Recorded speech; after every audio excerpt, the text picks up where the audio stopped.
todos nós somos médiuns, isso é um fato, não é?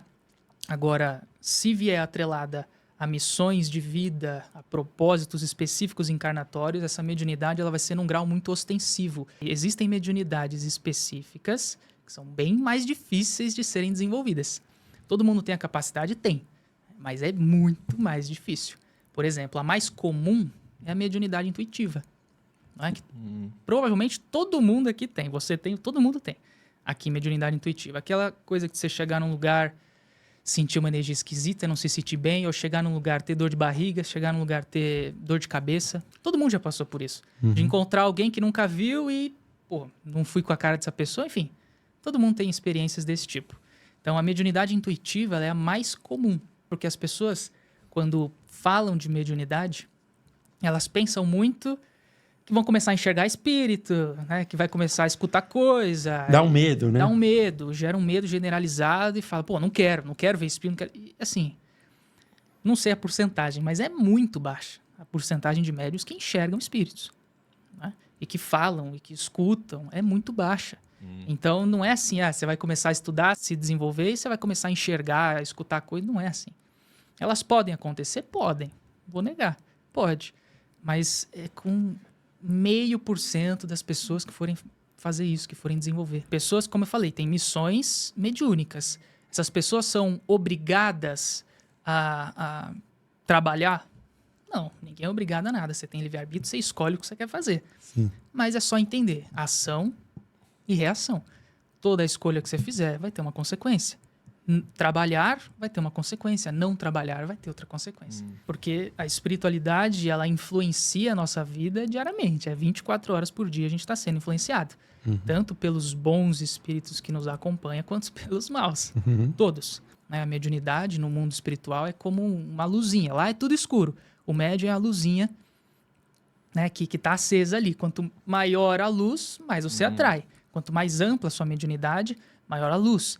Então, você vai atrair mais atenção para você ali. Se você não souber lidar com isso, você vai sofrer. O que seria para você a definição de mediunidade? Acho que... Vamos colocar que seria a definição literal, né? Acho que é mais importante. Porque opinião a gente sempre vai ter uma individual, né? Pode mudar uma coisinha ou outra, mas literal, mediunidade vem do latim, né? De medium, que é o meio ou intermédio. E idade é qualidade, né? Condição. Então, seria a condição de ser um intermediário entre a realidade espiritual e a realidade física. Essa é a definição básica, né? Então, o médium é aquele que faz a ponte entre o mundo espiritual e o mundo físico material. E essa palavra, né? Ela se popularizou muito só no século XIX, né? Com Allan Kardec, na verdade. Mas antes disso, a mediunidade sempre esteve presente, né? Na história da humanidade, as civilizações antigas, egípcias, maias, todos, os próprios povos originários, né? Indígenas, o que é um xamã, o que é né? O curador das tribos, eles são médiuns, né? Mas não se usava essa terminologia. Então, ela foi ficar popular aí só ali no século XIX, com Allan Kardec trazendo os estudos e toda a sistematização que o Espiritismo, né, trouxe para a gente. Então, de forma básica, simplificada, para todo mundo entender, para não ter erro, é isso, né? Mas existem muitos tabus, com certeza, como você falou. E aí a gente vai desconstruindo o que for necessário Vamos aqui. abrindo né? as caixinhas agora. Isso. Mas assim, é um dom, é uma capacidade natural, é um canal que todos podem acessar ou é algo exclusivo de algumas pessoas? A resposta aqui, ela depende, né? Tem mediunidades que vêm atreladas a missões, né? Missões encarnatórias. Então, existem médiuns que trazem, por exemplo, mediunidades muito ostensivas. O que seria isso? Enxergar do mesmo jeito que eu te enxergo, escutar da mesma forma que eu te escuto, mediunidades de efeitos físicos, materialização, levitação, telecinese, tudo, um monte de coisa. A gente vai falar um pouco sobre essas coisas. Mas se essas mediunidades estão atreladas à missão da pessoa aqui, né, a tarefa que ela veio desenvolver aqui nessa encarnação, vai ser num nível muito acima do que a maioria vai chegar um dia. Mas Por outro lado, todos nós temos minimamente a mediunidade, né? O que muda é sempre o nível, é sempre o grau que essa mediunidade vai se apresentar em cada um de nós. Então, todos nós somos médiuns, isso é um fato, não é? Agora, se vier atrelada a missões de vida, a propósitos específicos encarnatórios, essa mediunidade ela vai ser num grau muito ostensivo. E aí, uma pessoa que não traz uma missão, não é? Ela não vai chegar neste nível tão alto de mediunidade, de amplitude de sensorial, né? Então é sim e não, meio que essa pergunta, né? Todos nós somos médiuns, mas em graus diferentes, e aqueles que trazem missões específicas, propósitos, eles sempre vão trazer em um grau muito mais elevado. E se alguém quiser evoluir nesse aspecto, quais são os passos para chegar? Mediunidade é treinável. Isso é um fato também. Mediunidade é treinável. Então, todo mundo consegue desenvolver. Claro que tem tipos de mediunidade que são muito mais difíceis de se alcançar, né? Aliás, antes da gente entrar nisso, vamos até abordar um pouco dos tipos de mediunidade, porque senão pode ficar um pouco confuso. Existem, se eu não me engano, acho que mais de 20 tipos de mediunidade. Se eu não estou enganado, se a gente for parar para pensar aqui, a gente consegue pensar umas 5 no máximo, né? Vamos pensar? Psicografia. Tem a ver com os sentidos, certo? Vamos pensar aqui, vamos ver se a gente chega em 20. Sim. Você pode primeiro olhar, né? Ver, escutar, materializações. Você pode psicografar. O que mais vocês pensam? Levitar é uma capacidade mediúnica também? Também pode ser. Na verdade, levitar nem tanto. Mediúnica, não. Ela está atrelada a essa capacidade extra-humana, digamos assim. Mas o médium é o que intermedia. Quando você levita, você não está intermediando nada de comunicação, de recado, de nada, né? Então, a respeito de mediunidade, eu não colocaria levitação. Tá. O reiki, a questão da energia próxima. Telepatia. Mediunidade de cura. De cura. Tá aí. Telepatia, como o Maurício falou. Também é uma delas. Comunicação mental. Incorporação. A gente tá indo bem aqui. Estamos indo bem. Mas tá longe de 20 ainda. Mas se o pessoal lá de casa quiser vai pensando, vai pensando. Mas tem mais de 20, eu acho. Tem uma muito interessante que... Eu sempre esqueço o nome. Psicometria, se eu não me engano. Capacidade de sentir energia de objeto. Olha. Isso é muito interessante. Enfim, tem mediunidade que a gente nem imagina. Né? E tem coisas muito fora da caixa, como vocês já conheceram, né? Marluz, médium de materialização. Tem, na Índia, isso é muito mais comum do que a gente imagina, né? Tem muitas pessoas ali que, através de meditações, né, por um tempo específico de meditação, dedicação a isso, consegue desenvolver também esse tipo de mediunidade. Mas é o que eu falei, existem mediunidades específicas que são bem mais difíceis de serem desenvolvidas. Todo mundo tem a capacidade? Tem. Mas é muito mais difícil. Por exemplo, a mais comum é a mediunidade intuitiva. Não é? Que provavelmente todo mundo aqui tem. Você tem, todo mundo tem. Aqui, mediunidade intuitiva. Aquela coisa que você chegar num lugar, sentir uma energia esquisita, não se sentir bem, ou chegar num lugar, ter dor de barriga, chegar num lugar, ter dor de cabeça. Começar a bocejar. Tonto, começar a bocejar muito. Não é? Todo mundo já passou por isso. De encontrar alguém que nunca viu e, não fui com a cara dessa pessoa. Enfim, todo mundo tem experiências desse tipo. Então, a mediunidade intuitiva ela é a mais comum que tem. Né? Isso, eu me arrisco a dizer que todo mundo tem. Tá? Passa despercebido. Isso, passa despercebido, as pessoas só não sabem que elas têm. E quando a gente começa a desenvolver, né, essas percepções, seja em um centro, seja com um mestre, com um guru, com um mentor, né? Sozinho é muito difícil, não recomendo. Apesar de ser possível, mas não recomendo. É sempre interessante que você tenha um caminho, que você caminhe junto com alguém que já trilhou esse caminho. Né? Um acompanhamento. Isso, um acompanhamento, um mentor mesmo, né? Um mestre. Essas pessoas, elas têm muito mais facilidade, né, de desenvolver esse assunto. E o que eu gosto de pensar é que a mediunidade ela é a junção dos nossos 5 sentidos, que é da onde vem o tal do 6º sentido, que seria a união dos 5. Então, se você, por exemplo, fechar o olho agora E não sei se você tem alguma comida afetiva que a sua avó fazia, alguma coisa que a sua família fazia. Se eu pedir para pensar exatamente nessa comida, você vai sentir gosto, você vai sentir cheiro, você vai sentir o ar, a comida tocando na sua boca. Você consegue textura, sentir né? textura, tudo de olho fechado. Então, isso é a mediunidade trabalhada, que pode ser treinável. Essa sensação fica muito mais ampliada quando a gente começa a trabalhar essa visualização nossa. Então, a gente consegue, de olho fechado, os 5 sentidos, enxergar, sentir, tudo, escutar, né? E quando a gente vai fortalecendo essas coisas, trabalhando, treinando essas percepções físicas, querendo ou não, né? Os 5 sentidos, todo mundo sabe quais são. Então, a gente começa a desenvolver um 6º sentido, que é a percepção mais ampliada de tudo isso que a gente já conhece. Então, essa, para mim, é a maneira mais fácil da gente treinar mediunidade, porque a comunicação espiritual, é claro que ela funciona de forma diferente para cada pessoa, né? Mas eu gosto sempre de entender, pelo menos comigo funciona assim, e o que eu observo também, se você não for um médium que escuta, é claro, né? Mas a comunicação espiritual, ela é sempre muito simbólica. É através de símbolo, é através de sinais, de recados e tudo mais. E quando a gente está mais atento, quando a gente está prestando mais atenção nos sinais, quando a gente sabe captar as coisas, através desse treinamento de sensibilidade, né, que eu acabei de falar, a gente começa a fazer esse intermédio. Né? Então, a gente começa a se tornar médiums, mais capacitados, no caso, para entender uma dor, para trazer mais empatia, enfim. Né?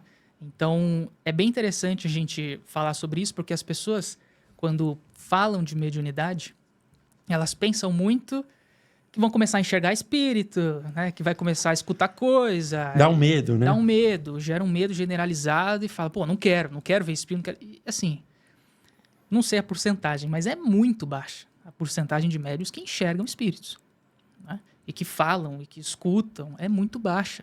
Então, não é assim, você vai começar a estudar, você vai começar a se desenvolver e você vai começar a enxergar, a escutar coisa, não é assim. Principalmente se você fizer um treinamento de uma forma, assim, adequada. Sim. Né? Nada fora da caixa, começar a fazer coisa que você não entende o que você está fazendo, enfim. Se for assim, bem estruturado, bem tranquilo, bem direcionado, não tem como essas coisas acontecerem, sabe? Elas podem acontecer? Podem. Vou negar. Pode. Mas é com 0,5% das pessoas que forem fazer isso, que forem desenvolver. Porque muito provavelmente essas pessoas vão ter o que você falou no começo. Um propósito, uma missão. Exatamente. Como saber que a pessoa tem uma missão, tem um propósito? Isso, ou a vida vai mostrar, né? Por exemplo, quando eu trabalhava ali no terreiro, né, de Umbanda, eu via muitas pessoas que tropeçavam, assim, literalmente. Apareciam lá e falavam, cara, não sei como que eu parei aqui, eu tava passando na frente, olhei e caí. Eu literalmente entrei. Então, assim, a vida, às vezes, ela manda mesmo, né? Sim. Se a pessoa tem missão, em algum momento ela vai ser direcionada para isso, não tem dúvida, né? Mas é muito de sentimento, é muito de percepção interna mesmo. Por isso a importância do autoconhecimento, de entender o quanto você se sente bem fazendo aquilo, né? Tem pessoas, como eu falei, tem missões mediúnicas. Essas pessoas são obrigadas a trabalhar? Não, ninguém é obrigado a nada. Você tem livre-arbítrio, você escolhe o que você quer fazer. Sim. Mas é só entender ação e reação. Toda escolha que você fizer vai ter uma consequência. Trabalhar vai ter uma consequência. Não trabalhar vai ter outra consequência. Isso, inclusive, é um grande tabu, né, da mediunidade. Mas eu não quero trabalhar com mediunidade. Mas não precisa se você não quer. Mas estuda, pelo menos. Vai entender o que está acontecendo. Né? Porque o médium que ele traz já uma sensibilidade maior e ele não trabalha com isso, se ele não entender o que ele precisa fazer, se ele não entender como as coisas funcionam, ou coisas desse tipo, ele vai sofrer. Não porque a espiritualidade está punindo ele por não estar exercendo o que ele falou que ia exercer aqui, mas simplesmente por conta da escolha que ele fez. Então, ele não entende o que está acontecendo, ele não entende como as energias funcionam, ele não entende como obsessores trabalham, como encostos trabalham, então ele fica mais suscetível a isso. Né? A mediunidade no mundo espiritual é como uma luzinha. Lá é tudo escuro. O médium é a luzinha né, que está acesa ali. Quanto maior a luz, mais você atrai. Quanto mais ampla a sua mediunidade, maior a luz. Então você vai atrair mais atenção para você ali. Se você não souber lidar com isso, você vai sofrer. Mas não é porque a espiritualidade está te punindo, né? É porque existia aqui um acordo. Esse acordo sempre é feito antes da encarnação, né, de definir o que vai ser feito, o que vai ser trabalhado. Toda a equipe que vai vir com você também, que também acaba sendo prejudicada, né, quando o médium não trabalha. Então, esse acordo é feito tudo antes, né? E você tinha comentado da parte de Umbanda, né? Que isso faz parte da sua história. Isso. Então, se você pudesse contar como que a mediunidade ela entrou na sua vida. Isso é interessante, porque é como eu falei, todos nós temos a mediunidade intuitiva. Eu tinha também, eu tinha minhas percepções, eu tinha as sensações, mas eu não sabia interpretar.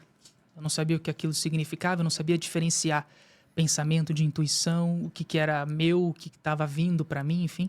O que seria coisas sendo criadas na sua mente, né? E muitas pessoas, às vezes, estão passando por isso. Sim, então, exatamente. por isso é legal saber esse seu relato. Sim. E com o desenvolvimento mediúnico que começou a acontecer na Umbanda, eu comecei a entender essas coisas. E claro, tudo fica mais fácil, né? Quando você sabe diferenciar aquilo que é seu e aquilo que você está sendo inspirado. Ou, de repente, aquilo que você está sendo influenciado. Né? Porque a espiritualidade, ela influencia a nossa vida diariamente. 24 horas por dia a gente está sendo influenciado. Tanto pelos bons espíritos que nos acompanham, quanto pelos maus. Todos. Por isso a importância do vigiai. Né? Sempre estar vigiando seus próprios pensamentos, suas próprias emoções. Né? Então, seria isso. Né? Seria isso. A minha história, na verdade, até estava contando, esqueci. A minha história, mediúnica, ela começa na Umbanda. Né? Eu não tive nenhuma percepção mediúnica antes disso. Você nem sabia que você tinha essa capacidade? Não, nunca soube. Foi lá dentro do centro, escutando, observando e trabalhando, que eu comecei a descobrir. Inclusive, vários tipos de mediunidade. Falar sobre as minhas. Incorporação é a primeira, né, que eu descobri lá. Aliás, a primeira foi intuição, né, que é a mais comum. Mediunidade de intuição, que é aquela que você não escuta a voz como você está escutando aqui a minha. É uma conversa mental, né, telepática. Então, vem uma voz na tua cabeça e você sabe que alguém falou alguma coisa, mas você não escutou nada. Isso é intuitiva, né? Então, você recebe as informações dessa forma. A de incorporação, né, que foi a que eu trabalhava. Que mais? No terreiro? No terreiro. E teve mediunidade de cura, também é uma das que eu tenho. As famosas mãos de cura, todo mundo fala. Que é uma mediunidade específica que tem mais facilidade em canalizar energias mais sutis e ser um canal para que isso possa promover cura em outras pessoas, né? E canalização, recentemente, que eu venho descobrindo, né? Na verdade, eu não sou nenhum mestre ainda, mas o que seria a canalização? A canalização ela é diferente da incorporação. Né? A canalização, um grande exemplo é a Suzy, pronto. Suzy Maria.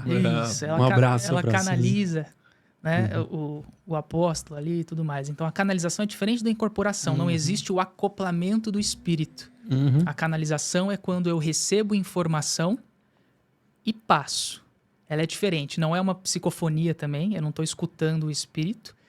É um acoplamento mental só. Não é igual à incorporação, que é tudo. A incorporação, ele pega teu corpo, teu sistema nervoso. Os trejeitos. Isso, tudo. Você deixa de ser o Henrique Tone e vira... não deixa de ser o Henrique Tone. Sim. Mas assim, tem médiuns, tem médiuns de incorporação que até a face muda. O rosto afina, fica mais sugado, assim, principalmente com Exus determinados, já vi muito isso. Então, não deixa de ser a pessoa, né? Mas a incorporação, ela tem essa diferença da canalização, né? A incorporação é o acoplamento total. A canalização não, é mental. É uma conexão mental e o médium vai só pegar a informação, escrever, receber alguma coisa, alguma mensagem, algum trabalho, enfim. Eu canalizei uma mesa de atendimento para mim, né? que eu atendo já tem um tempo. O pessoal que me segue já sabe disso. Então, é só para a gente diferenciar esses tipos de mediunidade, né? A psicografia, então, é uma canalização, só que com... Não, a psicografia... Bom, eu não sei com toda a certeza do mundo, porque eu não sou médium de psicografia, né? Mas o que eu sei sobre isso...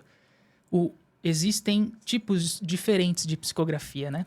O que o médium, ele tá escutando, que seria a psicofonia, ele tá escutando o espírito falar. Então Seria ele vai o Chico escrever. Xavier, nesse caso. O Chico, ele tinha todos os tipos Todos de os mediunidade tipos. possíveis e existentes, né? Então ele é um caso à parte. Tem outro tipo da psicografia que, se eu não me engano, o espírito ele toma conta só do braço. Tem outro que o espírito ele toma conta mais do corpo, né? O médium fica em um transe muito profundo. Então, existem umas variações sobre isso, né? Mas todas estão sendo inspiradas por uma fonte externa. Né? E como que uma pessoa igual você não sabia que você tinha mediunidade? E aí você entrou no terreiro de Umbanda e você começou a desenvolver isso. Como que, às vezes tem pessoas que estão aí que nem estão trilhando ainda o caminho do autoconhecimento ou estão no começo. Quais são os sinais assim que pode ter para eles perceberem que eles têm um grande potencial para isso? Cansaço extremo, isso é um forte sinal. Cansaço extremo sem ter feito nada, ou seja, o seu campo está muito aberto, você está puxando muita energia e não sabe. É o famoso esponjinha. Dores de cabeça constantes, oscilação de humor constante. Se você é muito bom também, por exemplo, de dar conselhos, ou se as pessoas vêm falar com você, elas saem melhores do que quando elas falaram, você não fez nada. A pessoa veio falar com você, desabafou com você e ficou melhor. O terapeuta da turma. Isso, é um sinal de mediunidade cura já. Então, são os mais comuns, acho que seriam esses, tá? O cansaço, acho que é o mais comum. Então, a pessoa ela fica muito aberta, ela não sabe, não conhece, né? Ela não sabe que está com o campo aberto e recebe tudo, puxa tudo. Né? O famoso esponjinha mesmo. Mas aí essa pessoa, por exemplo, se ela não der atenção para essa voz interior, para esse sentimento, ela deixar para lá e for viver uma vida normal ali, só acompanhando notícias, igual a boa parte da sociedade que a gente vive. Será que isso pode adoecer ela no futuro? Pode. Como no Recados do Corpo, por exemplo? Pode. Pode sim. Bom, eu vou falar uma coisa, não vou falar não. Não, melhor não.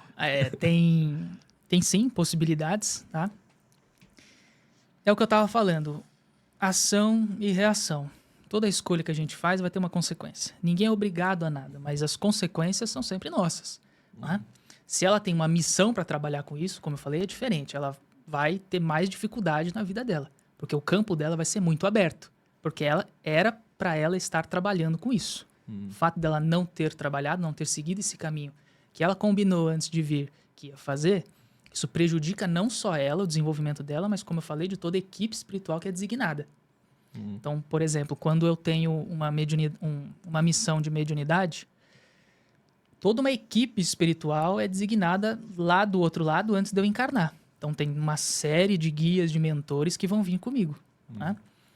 Quando eu chego aqui, dá o apagão, não lembro de nada, né?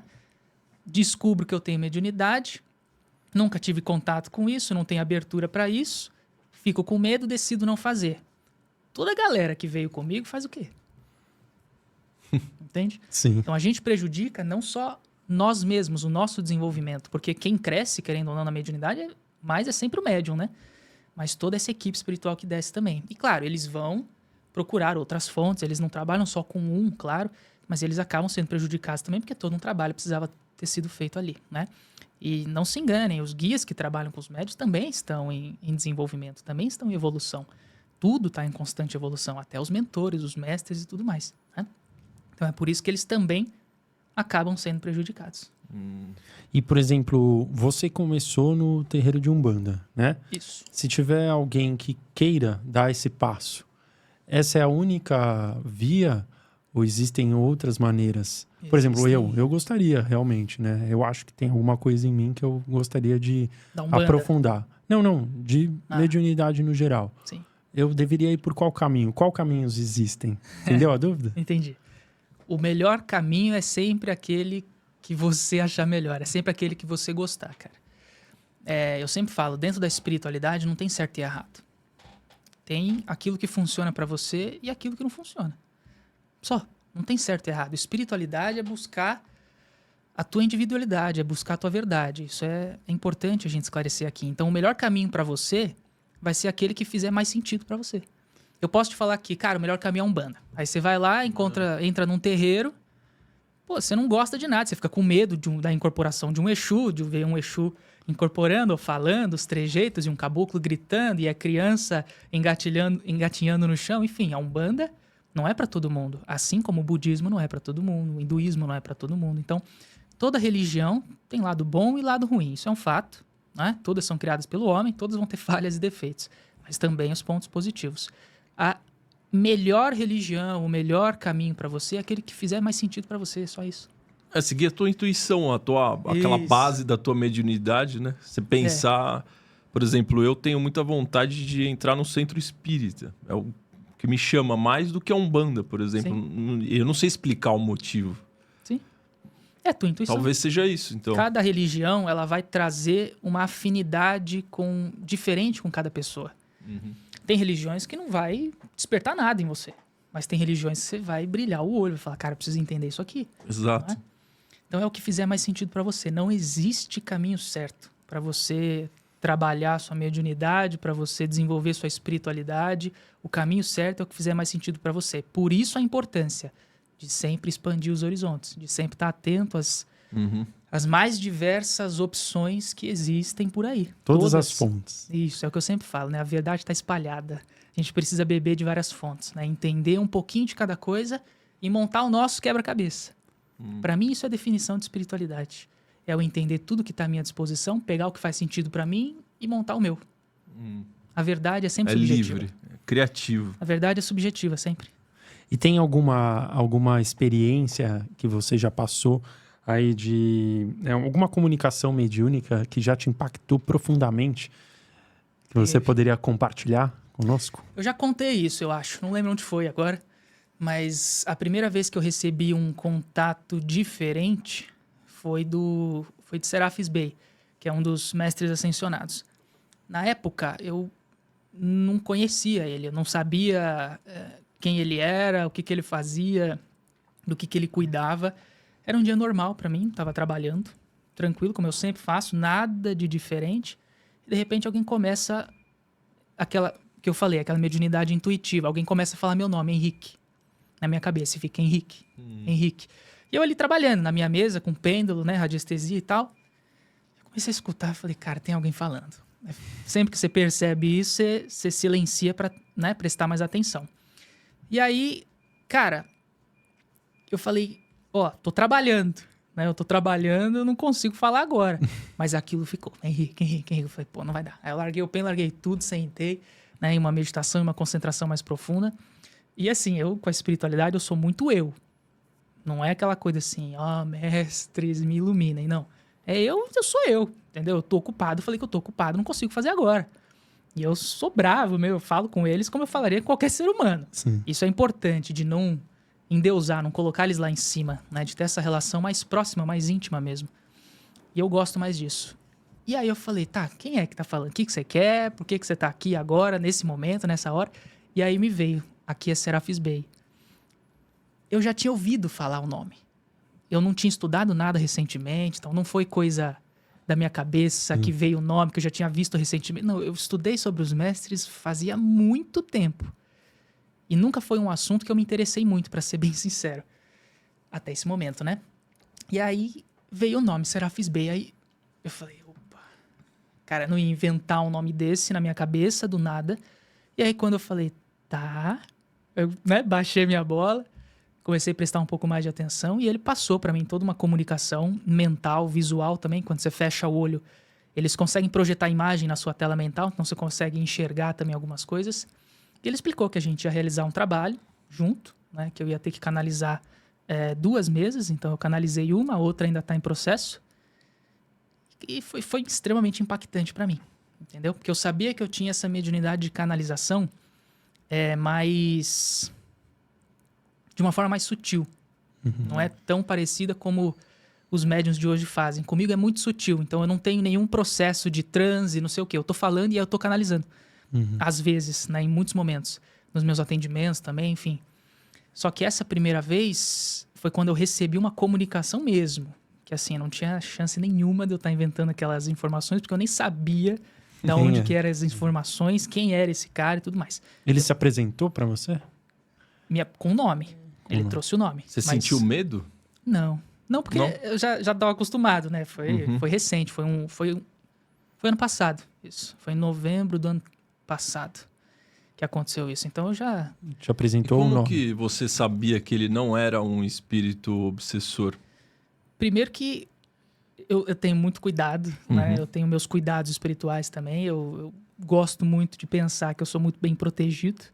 E já me falaram isso também. Isso já ajuda, né? Isso já ajuda bastante. Eu sou uma pessoa também muito equilibrada emocionalmente, então isso ajuda bastante também. Não que eu seja imune, claro, mas isso já ajuda muito. E é de percepção. Quando é coisa ruim, você sente, é muito fácil. Você já sentiu? É muito fácil, já. É muito fácil. A percepção é completamente diferente. É uma energia diferente, a comunicação é diferente. Como que é? Você vai saber diferenciar. Mas por uma intuição mesmo ou por... Por sensação. Você sabe que é ruim. Não é uma coisa racional. Eu não sei te falar assim, é por causa disso. Não, é sensação. Você sabe que é ruim. E você sabe quando não é também. Entendi. Por exemplo, em contatos com seres multidimensionais, com seres de consciência mais elevada, eles automaticamente transferem para você uma sensação de amor muito grande. Então você não precisa nem saber quem é, você se sente extremamente bem. Tem gente que chora só de receber mensagem, enfim, porque a energia emanada tem uma frequência alta. específica, né? Então você não tá ali com dúvida, você não tem dúvida de que é uma coisa ruim ou de que é uma coisa boa, entendeu? E claro, isso vem do treinamento, das percepções, de você já ter tido contato com energia ruim e com energia boa, né? Porque se você nunca teve essa conexão, esse contato, vai ficar mais difícil para você saber diferenciar. Portanto, a importância de sempre buscar... De ter o acompanhamento de um mentor.